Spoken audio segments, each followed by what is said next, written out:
May ulap na nabubuo dun, oh. Sana hindi tayo abutan ng ulan.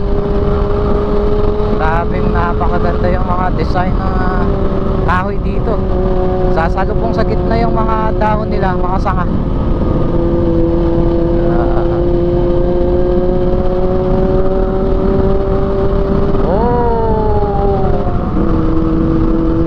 Napakaganda.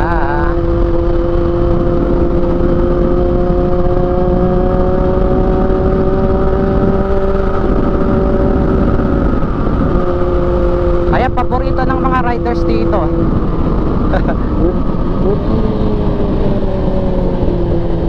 Ito yung sinasabi nilang last turn.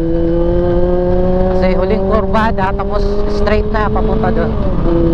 Tapos pag Saturday, Sunday, ang daming naglalaro dito. Dito sila bumabangking.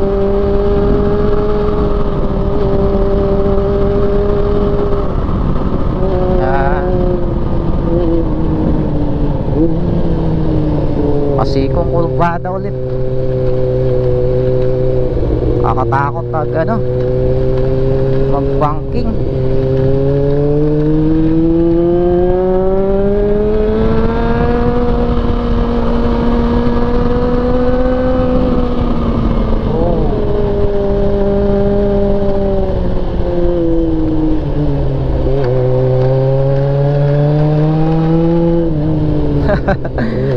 Grabe naman yan.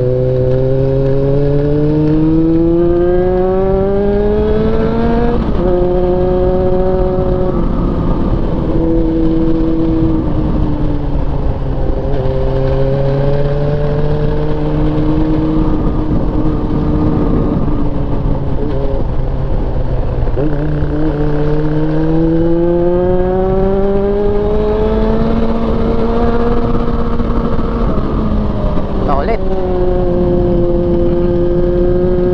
Sarap. Dahan-dahan lang.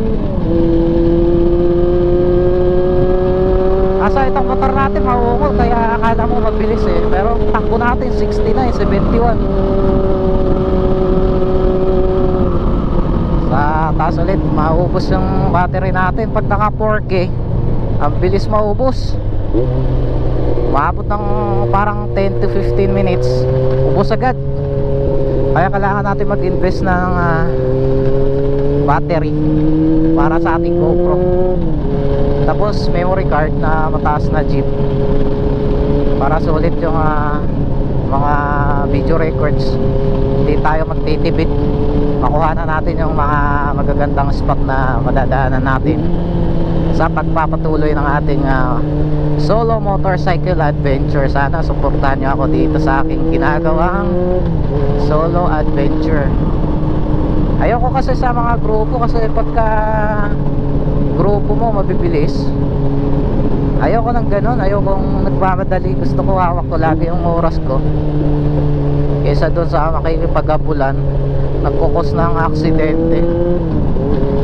So kung mapapanood nyo yung mga videos ko, mga solo lagi, at saka kung sasama ko si OBR, kami lang dalawa.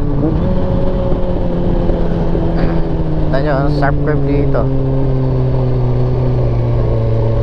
At dito pala may mga nagtitinta ng mga lobster na malalaki. Fresh